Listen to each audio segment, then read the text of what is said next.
And in my virtual floppy 0, there are in fact no songs, no tracks, but there is sound.00svd stored on that virtual floppy.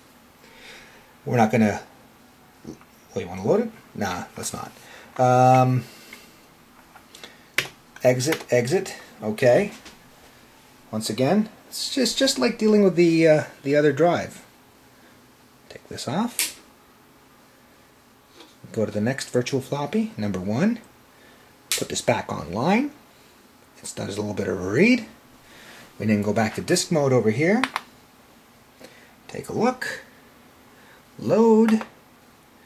No sound. But this partition has the axe sequence available.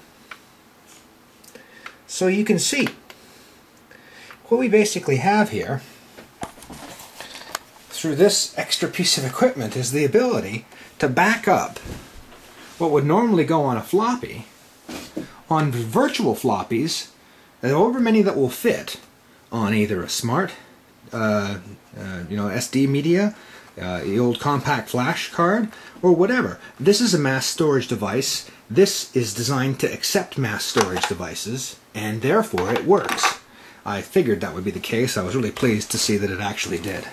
So this is my secret super special sauce tip to you guys. Now, before you go further, don't think it didn't occur to me to do this.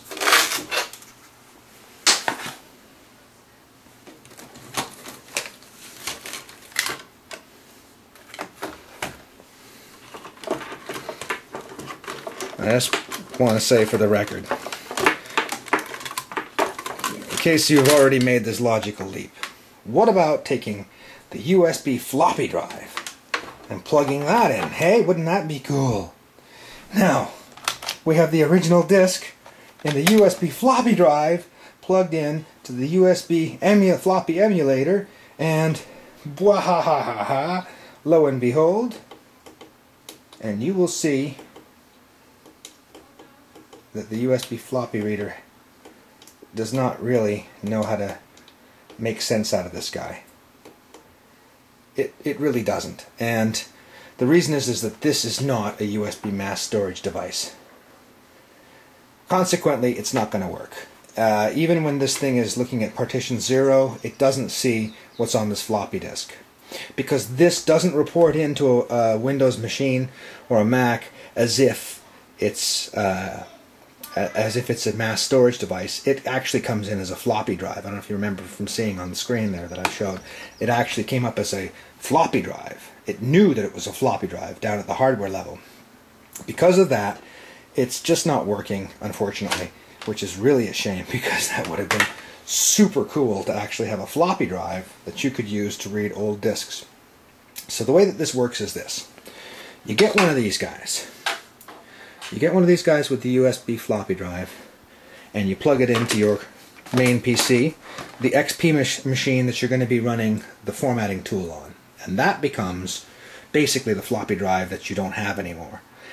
From that point on, all your old discs can go through this process onto your PC for archiving. You can then put them on smart media, and they'll be instantly readable by this guy over here, which is your successor to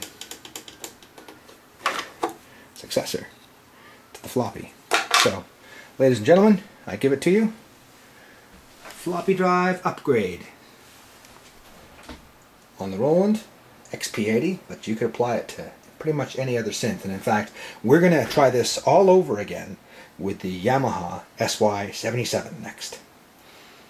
And we're also going to be doing a whole bunch more stuff on this XP-80. You'll see that will essentially morph it into a really super powerful performance machine.